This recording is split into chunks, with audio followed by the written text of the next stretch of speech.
নমস্কার, আমার নাম পিয়ুষ দেবরা। সবাইকে আমার চ্যানেলে স্বাগত। সবাইকে বলা হচ্ছে যে আমি ক্লাস 8-এর হিস্ট্রি 2 নম্বর চ্যাপ্টারটা নিয়ে আজকে আলোচনা করব। তো let's go.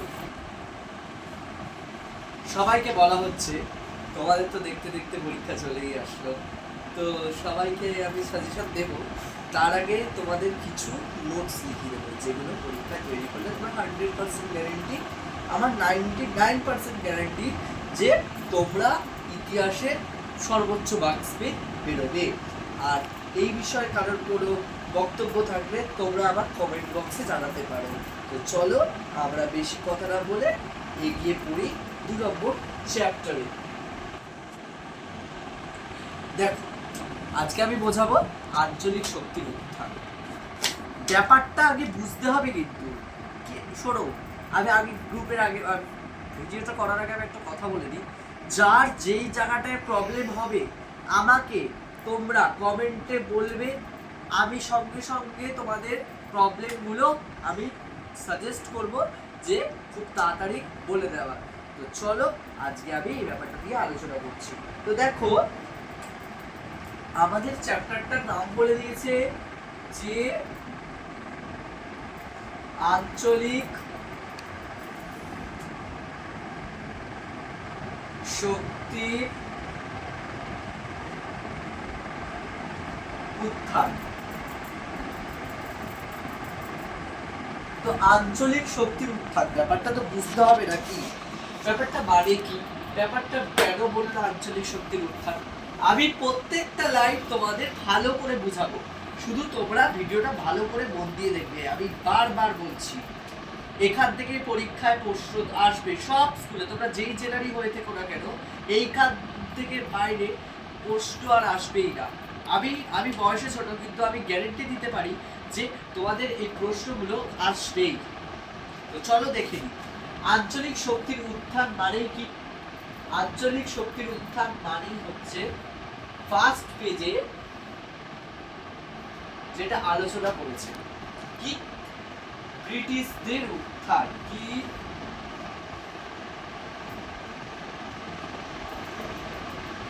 British east India কোম্পানিদের উত্থান গেল। নেক্সটে আসছে ঔরঙ্গজেবের মৃত্যু। ঔরঙ্গজেবের মৃত্যু কি, ঔরঙ্গজেবের মৃত্যু। ওকে, সেকেন্ড পয়েন্টে আসবে যে মুর্শিদকুলির নাজিম পদ। ওকে, এই যে ব্রিটিশ, ঠিক আছে, ব্রিটিশ কোম্পানির উত্থান, আঞ্চলিক শক্তির উত্থান। শক্তি মানে কি, ব্রিটিশ ইস্ট ইন্ডিয়া কোম্পানি। আঞ্চলিক শক্তি মানে কি, যে এইটা আঞ্চলিক। বলবো, সব বলবো, ওয়েট করো, সব বলবো। তো আমি আগে একটা জিনিস বুঝি, ব্রিটিশ ব্যাপারটা দেখো তোমাদের বইতে প্রথম পেজেই আছে, 13 নম্বর পেজেই আছে যে 1757 খ্রিস্টাব্দে, কত খ্রিস্টাব্দে, 1757 খ্রিস্টাব্দে পলাশির যুদ্ধের সাথে সাথে, সরি এখানে একটা কি অ্যাড হবে, পলাশির যুদ্ধ। ওকে, এখানে হচ্ছে, তোমরা এই জায়গাটা ভুলে যাও। ওকে, দাঁড়াও,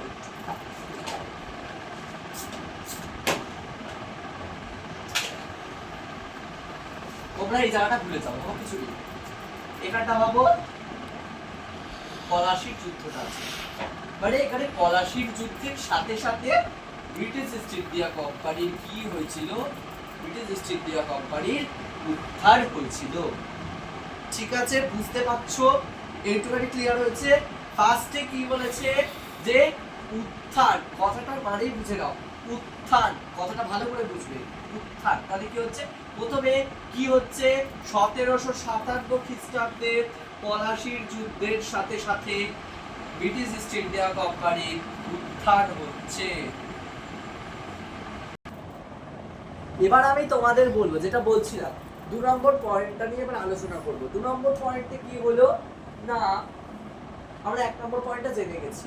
2 নম্বর পয়েন্টে কি হলো, ঔরঙ্গজেব মারা গেল। ঔরঙ্গজেব বা মুঘল সম্রাট ঔরঙ্গজেব মারা গেল। কত খ্রিস্টাব্দে মারা গেছিল না, 1700 কত 1707 খ্রিস্টাব্দে। তো এইটুখানি নিয়ে কারোর কোনো প্রবলেম নেই।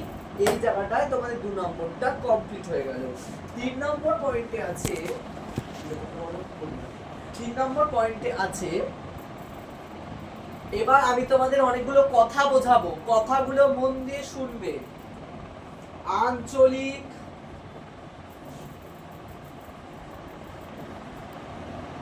আঞ্চলিক শক্তির উত্থান। তোমরা পেজ নাম্বার 14তে চলে আসো, ওইখানে দেখো বাংলা বলে একটা জায়গা আছে, বাংলা, শুধু বাংলা লেখা আছে। ওই নিচে দেখো যে লেখা আছে মুর্শিদ কুলি খানকে বাংলার দেওয়ান হিসেবে পাঠিয়েছিলেন সম্রাট ঔরঙ্গজেব। ঔরঙ্গজেব তো মারা গেলেন, কথা বোঝো, ঔরঙ্গজেব তো মারা গেলেন, ঔরঙ্গজেবের জায়গায় তো একজনকে বসতে হবে, ঠিক আছে? তো ঔরঙ্গজেবের জায়গায় যখন একজনকে বসতে হবে, সেটাকে মুর্শিদ কুলি কি কে মুর্শিদ কুলি কে মুর্শিদ কুলি, ফুল নাম কি মুর্শিদ কুলি খান, ঠিক আছে? তাহলে কি নাম? মুর্শিদ কুলি খান। এবার দেখো তোমাদের কিছু কিছু বোঝানোর জিনিস আছে, যে তিনি কি পেলেন, ওটা ওই জায়গায় গেলেন, ওই জায়গায় গিয়ে কি হলেন, বাংলার সম্রাট হলেন। বাংলার সম্রাট হওয়ার পর তুমি দেখতে পাচ্ছ যে তিনি নাজিম পত্তা খুব তাড়াতাড়ি পেয়ে যাচ্ছে। তো নাজিম পত্তা রেডি করে রাখবে। তাহলে 5 নম্বর কি হচ্ছে, একটা রাজার যেটা বৈশিষ্ট্য, এটা দেখো না ঔরঙ্গজেবের ব্যাপারটা, ঠিক আছে? এইখান থেকে দেখবে, হ্যাঁ। তো বাংলার নাজিম পত্তাও পেয়ে গেল, বাংলার নাজিম পত্তাও তিনি পেয়ে গেল। এবার বাংলার নাজিম পত্তা কি ছিল তোমাদের তো জানার একটা ঐতিহাসিক বিষয়, মানে তোমরা এইটুখানি জানবে যে বাংলার নাজিম পত্তা দাদা কি ছিল, আমাকে একটু বলবে। তো তখন আমি বলছি, ব্যাপারটা আলোচনা করছি। দেখো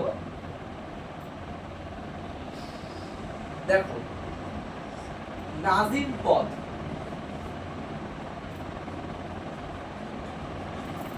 নাজিম পদ এই জিনিসটা কি ছিল, যে ধরো আমি তোমাকে একটা জিনিস বোঝাচ্ছি, যে তুমি ধরো একটা আমাদের পশ্চিমবঙ্গের মুখ্যমন্ত্রী হয়ে এসছো, বা তুমি মুখ্যমন্ত্রী কি চেয়ারম্যান হয়েও এসছো।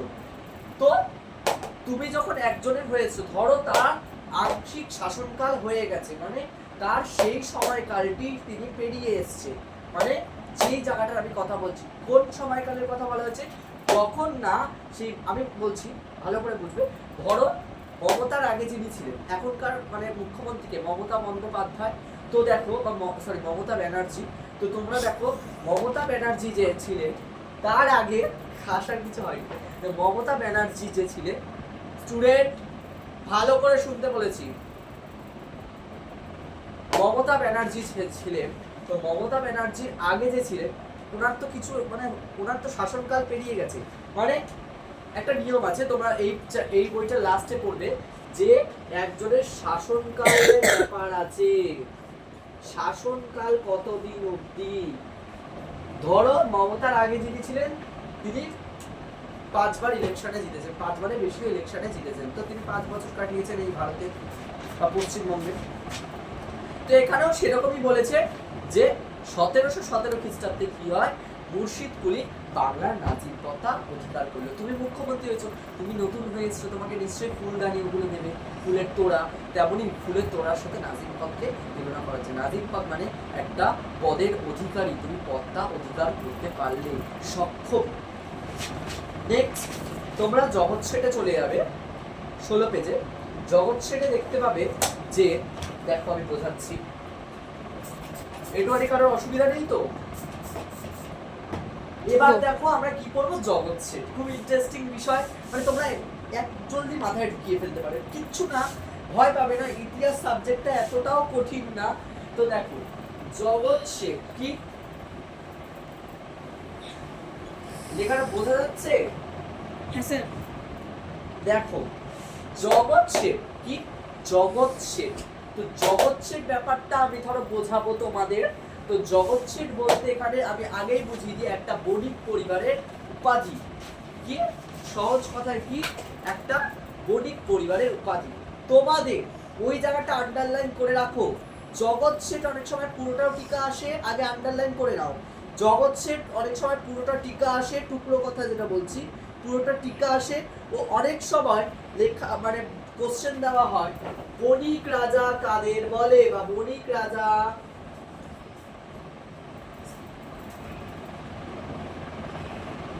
কাদের বলা হতো বা কাকে বলে, অনেক ভাবে প্রশ্ন আসে। তোমরা কাদের বলা হতো ঘাবড়াবে না, আমি আলোচনা করব। কাকে বলা হতো তোমাদের শর্ট কোশ্চেনের মাধ্যমে তোমরা তৈরি করবে, তাহলে টুকরো কথা পড়তে অত অসুবিধা হবে না। আর মেন ফ্যাক্টে আসি যে জগৎছেদ ব্যাপারটা কি ছিল। এরকম পরীক্ষা অনেক সময় শর্ট কোশ্চেন আসে, মানে শূন্যস্থান পূরণ আসে, যে জগৎছেদ হলো, বুঝলে স্যার বণিক রাজাটা আমরা বুঝিয়ে দেবেন? কোনটা বণিক রাজা? হ্যাঁ, সব আমি আলোচনা করবো, শুধু শোনো। মুর্শিদাবাদের রাজনীতি বই বই দেখবে, বইতেই সব আছে, আমি শুধু একটু এক্সপ্লেন করছি, একটু এক্সট্রা বোঝাচ্ছি তোমাদের। মুর্শিদাবাদের রাজনীতি এবং অর্থনীতিতে বণিকদের বেশ প্রভাব ছিল। তোমরা এইটুখানি মানে বুঝতে পারো তো যে রাজনৈতিক অর্থনৈতিক মানে কি। রাজনৈতিক মানে যেটা বললাম, চেয়ারম্যান, মুখ্যমন্ত্রী, ওরা যেই পদে আছে ওটা রাজনৈতিক। অর্থনৈতিক মানে টাকার খেলা। যারা এই ব্যাপারটা জানো না তারা জেনে নাও, মানে জেনে পড়ো, ভালো মুখস্থ হবে। এই বণিক রাজদের মধ্যে প্রবীণ ছিলেন অভিজাত, খোদা ওয়াজিদ, জগৎ শেঠ। আন্ডারলাইন করো। মুর্শিদাবাদের সিরাজ বিরোধী উত্তরে জগৎ শেঠের গুরুত্বপূর্ণ ভূমিকা ছিল। মানে ওই যে যে তিনজনের নাম ছিল প্রবীণ ছিল, মানে ওদের বলে না, ধরো আমরা একটা ভালো মার্কস করলাম, আমরা নাম্বার বেশি পেলাম, তো নাম্বারটা যখন বেশি পেলাম তো ওটার কোনো তুলনা হয় না, মানে সবাইকে দেখাবে পাড়াপড়শি। তো ওটা যখন একটা তুমি যখন দেখাবে, ধরো তোমার 3টে বন্ধু আছে, 3টে বন্ধুর মধ্যে তোমার রেজাল্টটা ভালো হয়েছে, আরেকজনের রেজাল্টটা ভালো হয়েছে, কিন্তু আরেকজনের রেজাল্টটা ভালো হয়নি, তো হয়নি তো এটা হলো। এবার দেখো যখন এটা বলছে যে তাহলে তুমি রেজাল্টটা ভালো করেছো আর তোমার আরেকটা বন্ধু রেজাল্ট আর আরেকজন করেনি, 3জন করেছিলাম, তাহলে জগৎছেদ ওরকমই। জগৎছেদটা ভাবো তুমি, জগৎছেদ এদের মধ্যে ভালো ভূমিকা পালন করেছিল। মানে জগৎছেদ বলতে এখানে বুঝিয়েছে যে তিনি ছিলেন প্রবীণ। প্রবীণ মানে সবার আদেশ মেনে চলতেন, একটা কথা। নেক্সট কি বলেছে, যে হীরাপদ শাহ পাটনায় চলে, এবার দেখো ভালো করে বুঝবে, 1652 খ্রিস্টাব্দে রাজস্থান থেকে হীরাপদ শাহ পাটনায় চলে যান। তার বড় ছেলে মানিক চাঁদ ঢাকায় মহাজনী ব্যবসা শুরু করে। কিছু কিছু জিনিস বোঝার আছে, মানে ধরো হীরাপদ শাহ ইনি একজন মানে জগৎ শেঠেরই একজন, বুঝেছো। হীরাপদ শাহ কি করতেন, পাটনায় চলে গেলেন। এবার ওনার যে ব্যবসা ছিল, রাজস্থান থেকে কিন্তু পাটনায় গেছে, মাথায় রাখবো, শর্ট কোশ্চেনে দিয়ে ফেলে যে ওনার ছেলের নাম। এবার দেখো কি বলেছে, যে উনি তার বড় ছেলে মানিক চাঁদ ঢাকায় মহাজনী কারবার শুরু করেন। এখান থেকে একটা কোশ্চেন সবার পরীক্ষায় পড়ে, দাগিয়ে রাখো তার বড় ছেলের নাম কি, তিনি কোথায় মহাজনী মহাজনী ব্যবস্থা কারবার শুরু করেন। দাঁড়াও, খুরশিদ কুলি খানের সঙ্গে কারোর কোনো বোঝার প্রবলেম? স্যার আমার বড় প্রবলেম আছে। কি বলো? খুরশিদ কুলি খানটা বুঝতে পারছি না। দেখো, খুরশিদ কুলি খানের সঙ্গে মানিক চাঁদের সম্পর্ক খুব ভালো ছিল। ধরো তুমি ঔরঙ্গজেব কি বলেছিলাম, যে ঔরঙ্গজেব মারা যাওয়ার পর কে এসেছিল, মুর্শিদ কুলি। তাহলে মুর্শিদ কুলি যখন, মুর্শিদ কুলি তো গেল, এবার মুর্শিদ কুলিতে কি হচ্ছে, মুর্শিদ কুলি তো বাংলার নাজিব পদটা পেয়ে গেল। তোমরা তো বুঝলে, বাংলার নাজিব পদটা পেয়ে যাওয়ার এবারে তিনি মুখ্যমন্ত্রী পদে অভিহিত হওয়া। বুঝো বুঝো বুঝো ব্যাপারটা। তো এবার দেখো জগৎ, এবার উনি কি করছেন, মুর্শিদ কুলি খানের সাথে ভালো বন্ডিং ছিলেন, ভালো কথা, আজকালকার যুগের কথা বন্ডিং বলে, মানে সম্পর্কটা গভীর ছিল। As a clear. এবার নেক্সট দেখবে, দেখো ওই লাইনে মানিক চাঁদের পর তার ভাগ্নে ফতেহ চাঁদ। তো মানিক চাঁদের ভাগ্নেকে ফতেহ চাঁদ, বানানগুলো একটু ভালো করে পড়বে, ঠিক আছে। মানিক চাঁদের ভাগ্নেকে ফতেহ চাঁদ। তো উনি কি করলে না, ব্যবসা ভালো। দেখো তোমার দাদা আর তোমার একটা ভাই, তো তুমি ধরো দাদা তোমার একটা নিজস্ব ভাই আছে, তুমি ধরো পড়াশোনা করলে না, ব্যর্থ হলে, তোমার মা বাবা আরেকটা সন্তান আছে, মানে তোমার মা বাবা ধরো দুটো সন্তান, তার একটা সন্তান নয় সাফল্য পেলোই না, আরেকটা সন্তান ধরো সাফল্য পাওয়ার সম্ভাবনা আছে। ধরো তুমি ব্যবসাটা চালাচ্ছিলে, ব্যবসাটা চালাতে চালাতে তোমার বয়স হয়ে গেল, নেক্সট তুমি কি করবে, তোমার ভাইয়ের হাতে দিয়ে দেবে, তোমার ভাই ব্যবসার হালটা ধরবে। অ্যাজ এ ক্লিয়ার, তোমার বাবার জমি ছিল, তো বাবার জমিটা কি হলো, যখন বাবা মারা যাবে তখন কি হবে, বাবা মারা যাওয়ার পরে কি হবে, তোমার জমি, তো এই যে বাবার যে জমি সেই ভাগটা কে পাবে, তুমি আর তোমার ভাই। এইটুখানি বোঝানোর ছিল যে এটা হচ্ছে জমি, জমিটার ভাগটা কে পেল, তুমি আর ভাই। তেমনই ফতেহ চাঁদের, মানিক চাঁদের পর ফতেহ চাঁদ তার ব্যবসার হালটাই ধরেছিল, মানে তার ভাগ নেই। ফতেহ চাঁদ মুঘল সম্রাটের থেকে, স্টপ, আমি পরে বলছি, ফতেহ চাঁদ মুঘল সম্রাটের থেকে জগৎ শেঠ আর জগৎ শেঠ উপাধি পান, মানে উনিও কি হচ্ছে, এবার মুঘল সম্রাট কে ছিলেন, হাত তোলা দেখি, মুঘল সম্রাট ঔরঙ্গজেব। এখন ঔরঙ্গজেবের পরে মুঘল সম্রাট কে ছিলেন, না ঔরঙ্গজেবের পরে মুঘল সম্রাট ছিলেন, স্যার পারবো একটু দাঁড়াও, মুঘল সম্রাটের পরে ঔরঙ্গজেব কে, মানে মুঘল সম্রাট ঔরঙ্গজেবের পরে কে ছিলেন, ফতেহ চাঁদ, মুর্শিদ কুলি খান। তোমরা পড়া করে আসবে না, আর পড়া বুঝালেও তোমরা মানে একটা অ্যানসার দিতে পারো না। মুর্শিদ কুলি খান কে, তোমরা বুঝতে পেরেছো তো, মুর্শিদ কুলি খান। অ্যাজ এ ক্লিয়ার, এইগুলোই বোঝানোর জিনিস। এবার কি হচ্ছে, উপাধি পান বংশানুক্রমিক ভাবে চলতে থাকে। দেখো যেটা বললাম, তোমার বাবা, তোমার মা, তোমার, দেখো তোমার বাবা মায়ের থেকে তুমি সন্তান, সন্তানের পরে তুমি বিয়ে করলে তোমার সন্তান, মানে বংশানুক্রমিক ভাবে এটা চলতে থাকে। জগৎ শেঠ মানে তোমার জায়গায় একজন আসবে, আবার তুমি চলে গেলে অন্য জায়গায় অন্য আসবে, ও চলে গেলে তুমি আরেকজন আসবে, এরকম পর পর পর পর ধাপ চলতে থাকে। জগৎ শেঠ কোনো একজনের নাম নয়, নির্দিষ্ট একটা যা বলেছিলাম একটা বণিক পরিবারের উপাধি, ঠিক আছে, এটা বণিক পরিবারের উপাধি, ওকে, এটা কি বণিক পরিবারের উপাধি। অ্যাজ এ ক্লিয়ার, বণিক পরিবারের, স্যার আগে বুঝিয়ে দিন। এই যে একটা যে বণিক ছিল, বণিক, এরা সব যত ফতেহ চাঁদ, ইয়াকত শাহ, ঠিক আছে, যত কেউ ছিল সবই কে, বণিক পরিবারের সব এক একটা সদস্য গেল। একটু দাঁড়াও, এবার এদের কার্যক্রমগুলো নিয়ে একটু আলোচনা করছি। দেখো এদের কাজকর্ম বা কাজকর্মতে ছিল কি, নিজেদের মুদ্রা তৈরি, মানে নিজেরা মুদ্রা তৈরি করতে পারতো। মহাজনী ব্যবস্থা বিভূতির ফলে জগৎ শেঠ বিপুল অর্থনৈতিক ক্ষমতায় ছিল, এই ধরনের ব্যাংক ব্যবস্থা গড়ে উঠেছিল। এবার কি হয়েছিল, জগৎ শেঠের হাত ধরে যত কিছু আছে, কনসেপ্ট ক্লিয়ার রাখো, যত তোমার বাবার, ধরো আমি বুঝিয়ে দিচ্ছি, যত কিছু আছে তুমি সম্পত্তি পাবে, কথাটা ভালো করে বুঝবে। তেমনই কি হচ্ছিল, জগৎ শেঠ বিপুল অর্থনৈতিক ক্ষমতায় ছিল। কে ছিল, জগৎ শেঠ, ঠিক আছে। এবার এই ধরনের ব্যাংক ব্যবস্থা গড়ে উঠছিল শেঠদের হাত ধরে, মানে এই যে আগে তো ব্যাংক ছিল না, তো এইসব ব্যাংক গড়ে উঠলো কাদের হাত ধরে, শেঠ বা জগৎ বা বণিক পরিবারদের হাত ধরে। এবার দেখো বাংলার অর্থনীতির ওপর জগৎ শেঠের নিয়ন্ত্রণ ছিল যথেষ্ট, এটাই বোঝানোর কিছুই নেই। তারপরে বলছি, পাশাপাশি মুর্শিদ কুলি বাংলার নবাবের দরবারেও তার প্রভাব পড়েছিল। মুর্শিদাবাদে কে ছিলেন, মুর্শিদ কুলি, কথাটা ভালো করে মাথায় ঢুকিয়ে দেবে। মুর্শিদাবাদ মানে কি, মুর্শিদ কুলি, মুর্শিদাবাদ মানে কি, মুর্শিদ কুলি, এত ক্লিয়ার। মুর্শিদ কুলি, এই যে মুর্শিদাবাদ এরিয়াটা কোথায় বলছে, বাংলা, কোথায় বলছে, বাংলা, ওকে। বাংলার মানে নাজির পদ কে পেয়েছিল, মনে আছে, কে পেয়েছিল, মুর্শিদ কুলি, বলো, মুর্শিদ কুলি খান পেয়েছিলেন। গুড, তো লিখে দেবে, আমি লিখছি না তো, মুর্শিদ কুলি খান, এত ক্লিয়ার। এবার দেখো উনি পেয়ে গেল, এবার ওদিক দিকে চলে গেল, মানে একদিকে বণিকদের দিকে চলছিল, চলতে চলতে চলতে চলতে কি হলো, বণিক মানে মুঘল দরবারে এই জিনিসটা পৌঁছে গেল। এবার দেখো, ফলে British east India company Siraj বিরোধী উদ্যোগে জগৎ শেঠের নিজের দলে টানতে চাইলেন। মানে কি হচ্ছিল, কোম্পানি সিরাজ বিরোধী উদ্যোগে জগৎ শেঠের নিজের দল পরে করবে, সিরাজ বিরোধী মনোভাবের কারণটা টানতে লাগলো। জগৎ শেঠের সম্পত্তিতে মীর জাফর নিজেও জগৎ শেঠের পছন্দের ব্যক্তি ছিলেন।